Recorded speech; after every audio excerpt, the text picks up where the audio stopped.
The restaurant door swung open, and Mark's coffee cup froze halfway to his lips. Standing in the entrance was not the blind date his boss had arranged, but Katherine Wells herself, the CEO of Horizon Technologies and the woman whose signature appeared on his paychecks. Their eyes met across the crowded bistro, and in that moment, everything changed. If you've ever wondered whether fate has a sense of humor, stick around until the end of this story. I promise it's worth it. And if you're enjoying this journey already, please hit that like button and subscribe to see more stories that remind us how life's biggest surprises often lead to our greatest happiness.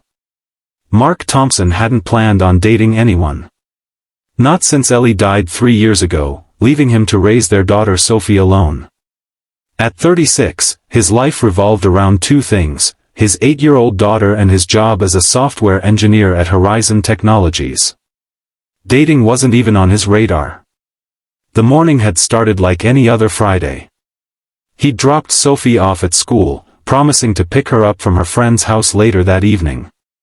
Then he'd headed to work, where he'd spent the day debugging code and attending meetings.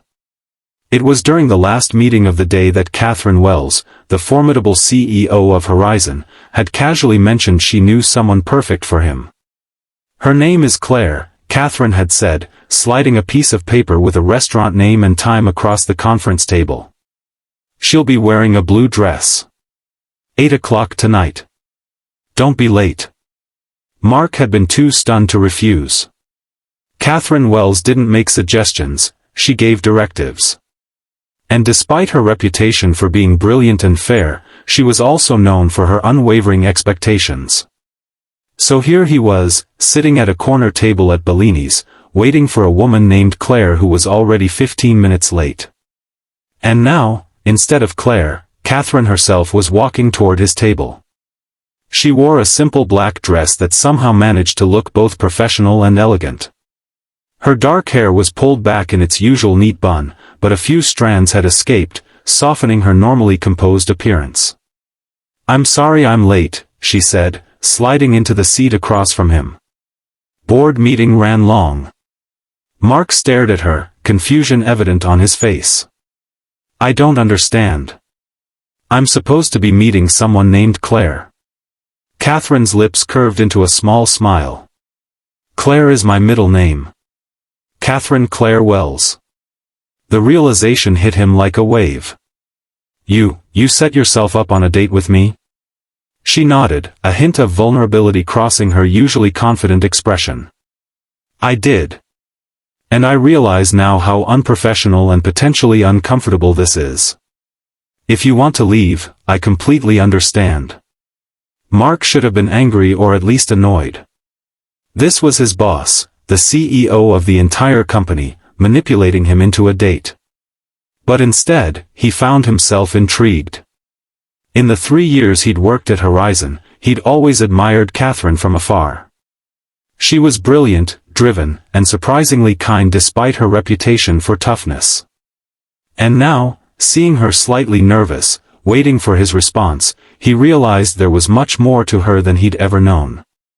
"I think I'll stay," he said finally. "But I have questions." Relief washed over her face. "I expected you would." As they ordered dinner, Katherine explained that she'd noticed him from his first day at Horizon.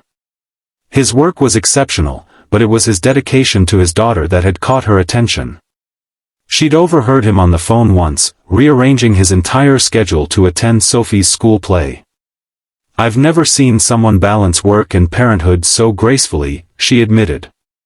"And then I found myself looking forward to meetings where you'd be present, which is unusual for me." Mark laughed. "I'm pretty sure most people dread meetings with the CEO." "As they should," she said with a wry smile. "But you never seemed intimidated. You always spoke your mind, even when it contradicted what others were saying." The conversation flowed easily after that. Mark learned that beneath Katherine's polished exterior was a woman who had fought her way to the top of a male-dominated industry, who loved old mystery novels and hiking on weekends, and who had lost her own father at a young age. "That's why I noticed you with Sophie," she said softly. "I recognized that fierce protectiveness. My mother had it too. Mark found himself sharing things he hadn't told anyone since Ellie died, how terrified he was of making mistakes with Sophie, how sometimes he still reached for Ellie in the middle of the night, how he'd thrown himself into work partly to avoid the emptiness of their home. "I'm sorry," he said, suddenly aware of how much he'd been talking. "This isn't exactly light first date conversation." Katherine reached across the table and briefly touched his hand. "I didn't ask you here for light conversation, Mark." The evening passed quickly, and when the restaurant began to empty, Mark realized with a start that he needed to pick up Sophie from her friend's house. "I have to go," he said reluctantly. "Sophie's waiting." Katherine nodded, understanding immediately. "Of course." As they walked to the parking lot, an awkward silence fell between them. The easy conversation of dinner was replaced by the reality of their situation. She was his boss, and this complicated everything.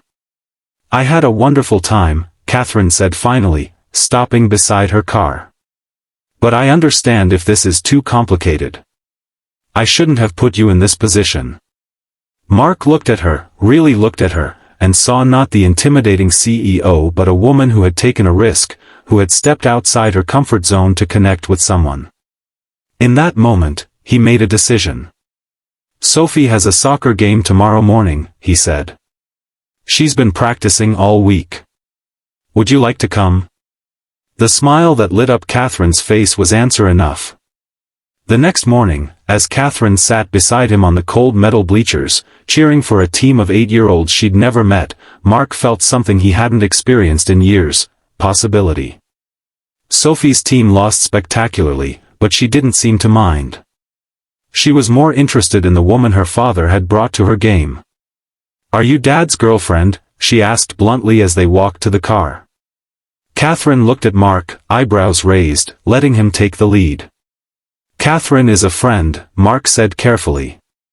"From work." Sophie considered this, her small face serious. "Do you like ice cream?" she asked Katherine. "It's my favorite food group," Katherine replied solemnly.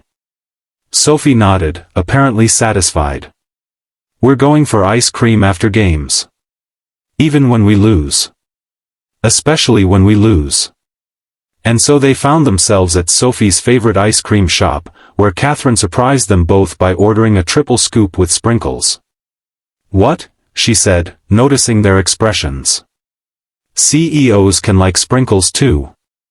Sophie giggled, and Mark felt his heart expand at the sound. It had been too long since he'd heard his daughter laugh like that. The weeks that followed were a delicate balancing act. At work, Katherine maintained her professional distance, though Mark occasionally caught her watching him during meetings, a small smile playing at the corners of her mouth. Outside of work, they began building something neither had expected. Katherine joined them for movie nights and Sunday brunches. She helped Sophie with her science project and taught her how to make her grandmother's famous chocolate chip cookies. And late at night, after Sophie was asleep, she and Mark would talk for hours on the phone, sharing stories and dreams and fears. But it wasn't all smooth sailing. The first time a colleague spotted them together at a restaurant, rumors spread through Horizon like wildfire. Mark found himself the subject of whispers and speculation, with some suggesting he was sleeping his way to a promotion. Katherine was furious when she heard. "I'll put a stop to this immediately," she said, her voice tight with anger. "No," Mark said firmly. "That will only make it worse. We knew this would be complicated." The real test came when Sophie had a meltdown one evening when Katherine was over for dinner.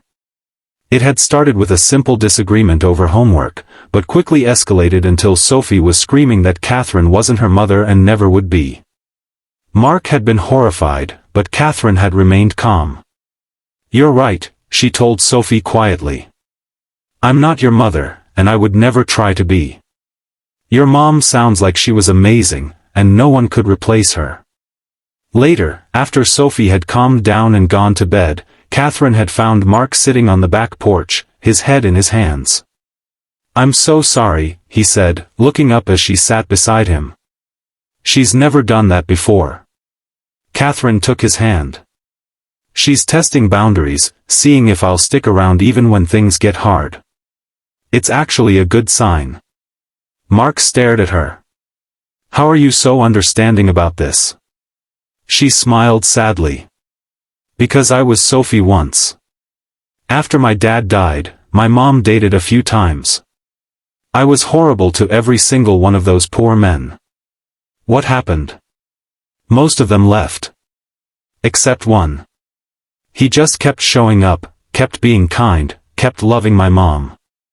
Eventually, I realized he wasn't trying to replace my dad, he was just trying to love us both.